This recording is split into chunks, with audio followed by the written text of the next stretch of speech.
The first thing I saw that morning wasn't the sunrise over the cul-de-sac. It was a fluorescent orange slip flapping under my wiper blade. Violation notice, it read in block letters. Below it, unauthorized vehicle, move your junk. That word, junk, didn't sit right. My RV wasn't some rusted heap. It was a fully restored 1972 Airstream Sovereign, polished to a mirror. I'd parked it beside my driveway for one night. I had every right to. But in this neighborhood, the HOA thought right meant whatever Karen decided that day. She was standing 2 houses down, arms crossed, a clipboard in hand like it was a badge. Her real badge? A laminated Community Standards volunteer. Her husband hovered a few steps behind her, grey polo, sunglasses, the look of someone who'd rather be golfing. I walked over, calm and collected. "Morning," I said. "You put this on my windshield." She smiled without warmth. "Yes, storage vehicles aren't allowed on driveways. Section 8, paragraph C.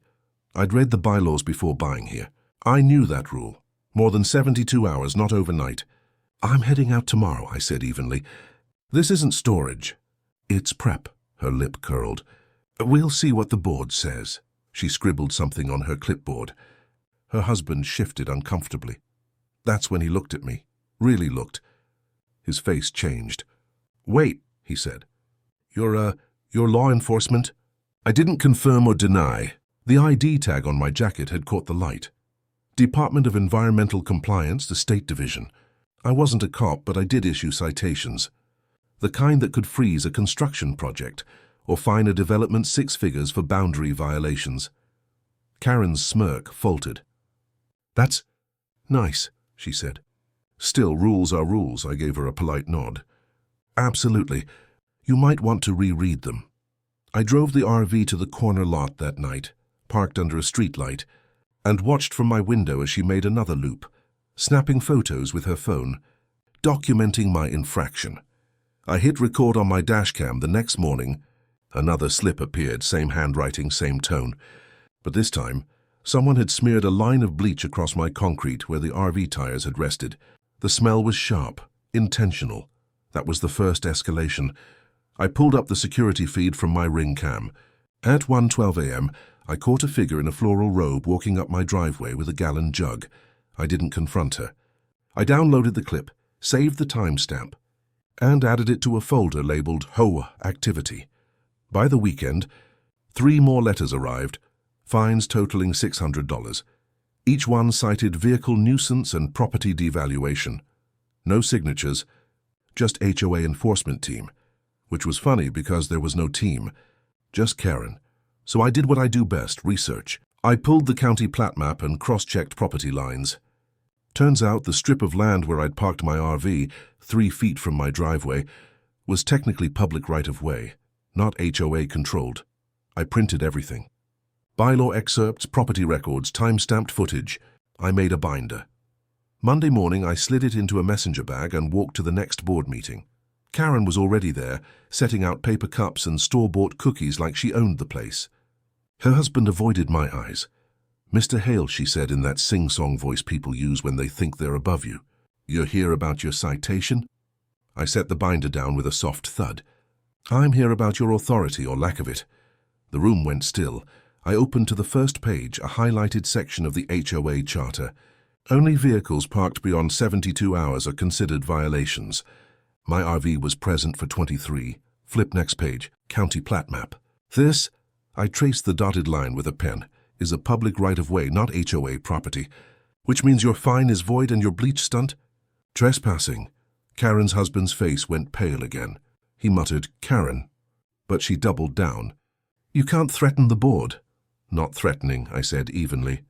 "Just clarifying. And since you left written notices and physical evidence, I'll be submitting these to the county code office. They'll want to know why an unlicensed HOA rep is enforcing outside jurisdiction." Silence. The sound of the AC unit kicking on filled the gap. Karen's husband finally spoke. "Honey, he's not bluffing." Her face drained. "This meeting is adjourned," she snapped. I didn't move. "No, it's not," because that's when my phone buzzed. A notification from my gate cam. Someone was at my driveway again. I turned the screen toward them.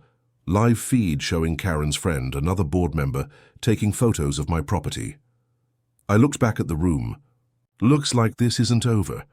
Her husband sank into a chair, rubbing his temple, and that's when he said the line that changed everything. Karen. He's the investigator who shut down Ridgeview Estates. The room went dead quiet. She blinked. What? He looked at me, defeated. My company. We lost $250,000 because of his audit last year. Karen's voice cracked. You didn't tell me that, I smiled slightly. You didn't ask. Outside, the feed still showed her friend snooping. I saved the clip. Evidence Part 2. This wasn't harassment anymore, it was a pattern. And patterns leave trails. By Tuesday morning, I'd stopped hoping it would blow over. The HOA wasn't backing down. They were doubling down. When I left for work, my mailbox was stuffed with new community alerts. Same phrasing, same cheap printer ink. Non-compliant storage vehicle remains on property.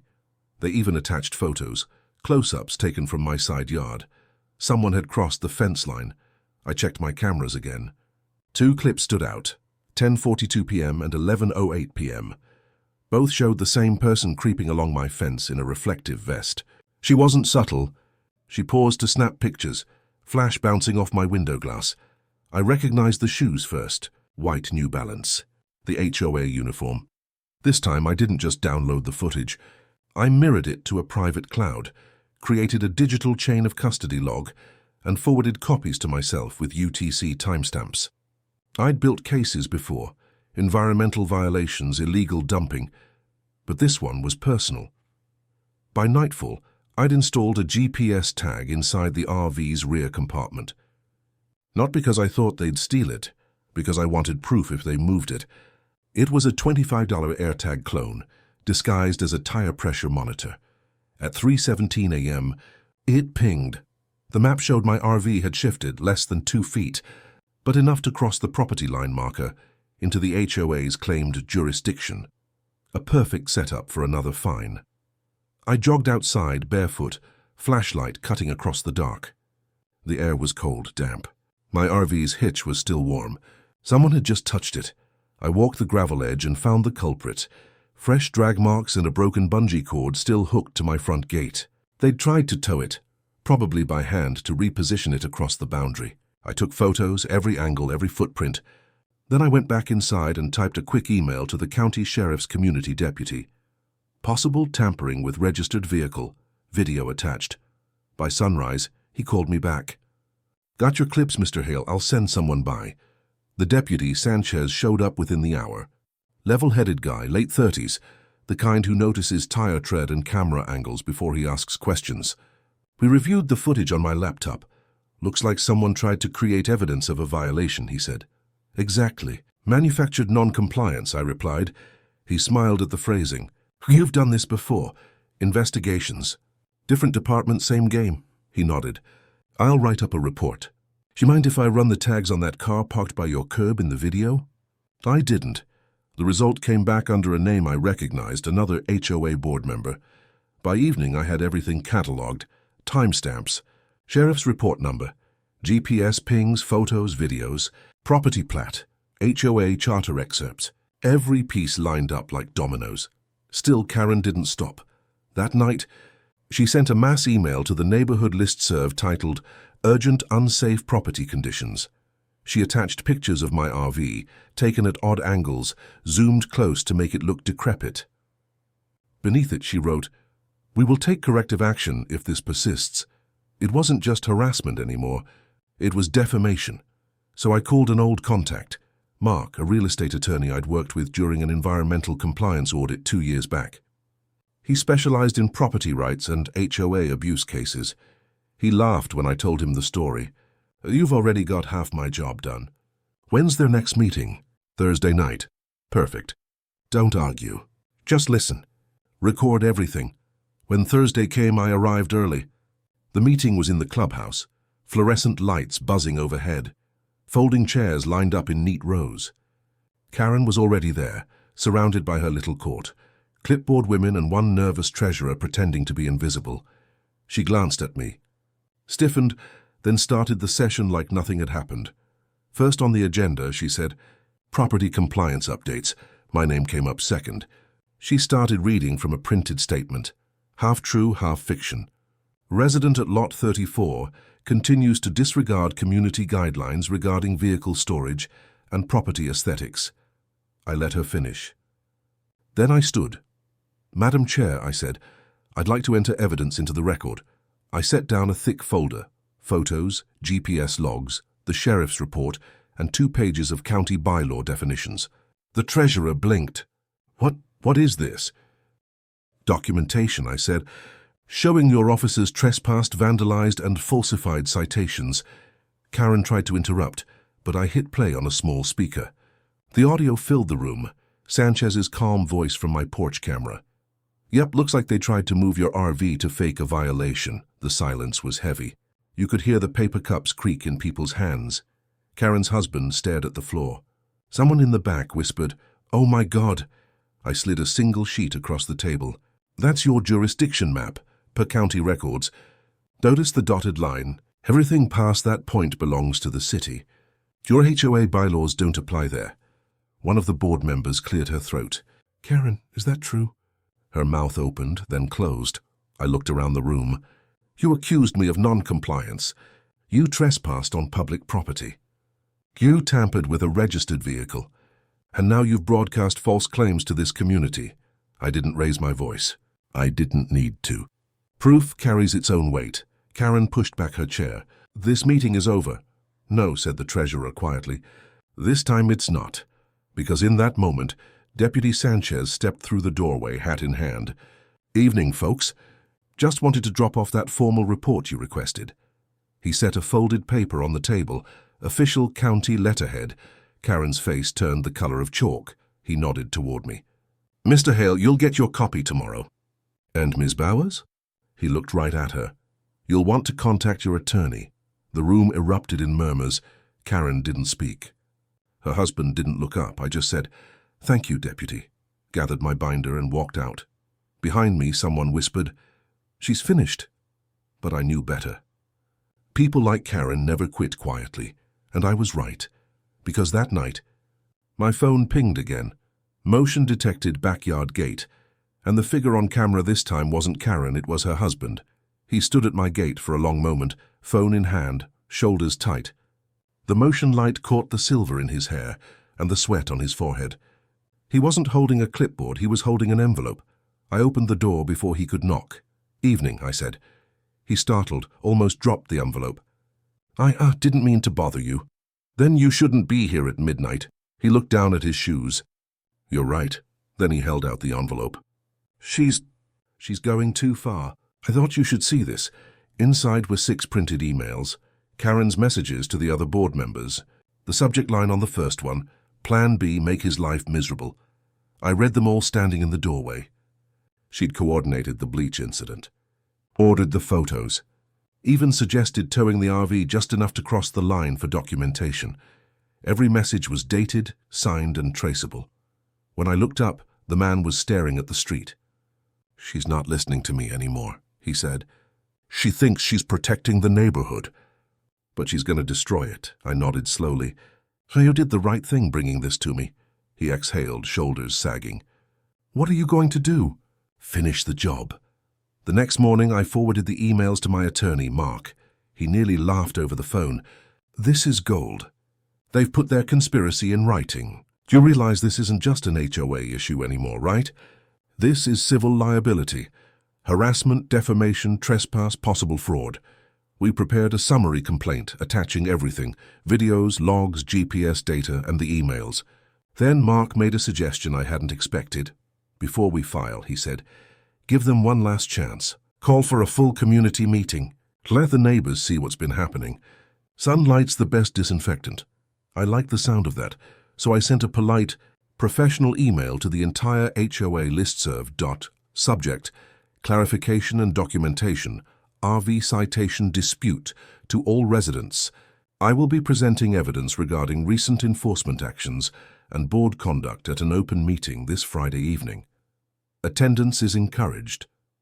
Transparency benefits everyone. Michael Hale, no threats. No drama, just facts. By Friday, half the neighborhood showed up. Folding chairs filled the clubhouse, phones already recording. Karen sat at the front, flanked by two board members who looked like they wanted to vanish. Her husband sat apart near the back, eyes down. I stood at the projector with my binder open. "Thank you all for coming," I began. "I'd like to show you how a simple overnight parking turned into a 3-week campaign of harassment." Slide 1. The citation on my windshield. Slide 2. The bleach footage. Slide 3. GPS ping log showing tampering. Slide 4. The sheriff's report. Murmurs rippled through the crowd. Karen kept shaking her head, whispering, "This is out of context." Then I opened the envelope.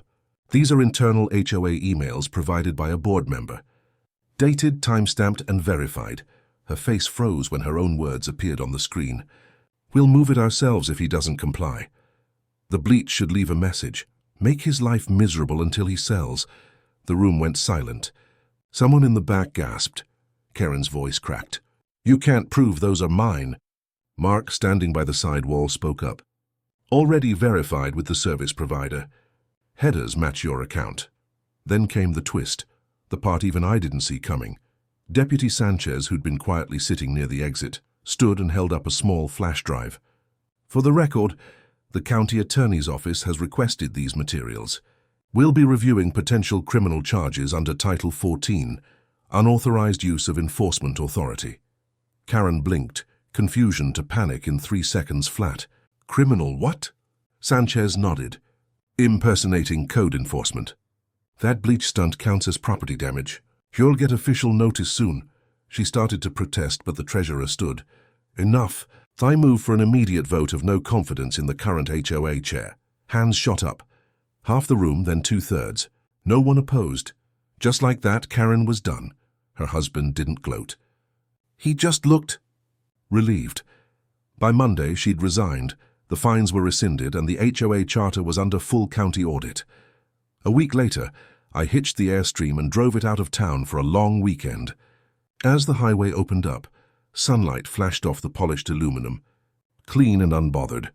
Back home, the new HOA interim president, Sanchez's cousin, ironically, sent a note thanking me for helping restore order. I didn't feel victorious, just balanced. Sometimes justice isn't loud. It's paperwork, timestamps, and quiet consequences. Before I shut the gate that night, I saw Karen's husband walking his dog. He nodded once, half apology, half gratitude. I nodded back. Boundaries had been tested, but they held. And that's the real victory. If you've ever dealt with a power-hungry HOA or a neighbor who forgot what community means, drop your story below. And subscribe for more true tales of homeowners who fought back the right way.